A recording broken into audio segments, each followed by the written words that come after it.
மீன் வாங்கி குழம்பு வச்சேமா, கொஞ்சம் பொரிச்சேன். அப்படியேக்கோ, என்ன வாசம். போறாள பிரியா, எப்ப பார்த்தாலும் எங்க வீட்டுல அதை கொண்டாக்கா இதை கொண்டாக்கன்னு கேப்பா. உங்க வீட்டுல இருந்து ஏதாவது கேப்பாளா? நான் இருந்தா வரதுக்கோ என் மாமியார் தனியா இருக்கும் பத்தியா வந்து எதையாவது வாங்கிட்டு போயிருக்கோம், வாசியிலே குடும்பத்தை நடத்திடுவா. ஆனா நானும் அப்படி இல்லக்கோ, கொஞ்சோடு குழம்பு கூட 10 நேரம் யோசிப்போம். அடுத்த வீட்டுல பச்சை தண்ணி குடிக்க கூட 10 நேரம் யோசிக்க ஆள்னா பாத்துக்கோங்களா. ஆமா தெரியும், உன்னை பத்தி தெரியாதா? நீ என்ன நாளும் கேட்கவே மாட்டியா?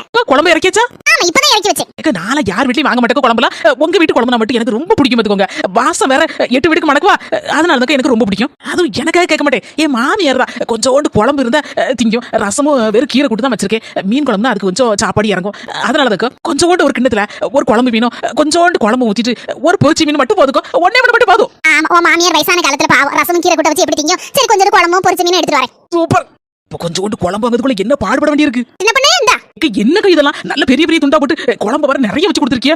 பொரிச்ச மீன் பாருங்க எத்தனை அண்ணா இருக்கட்டு. சின்ன பண்ணே குழம்பு இருக்கு, பொரிச்சது இருக்கு. மறுபடியும் நான் சொல்லுதேன் தப்பா நினைச்சிடாதீங்க. நான் யார் வீட்லயும் காப்பி கூட குடிக்க மாட்டேன்.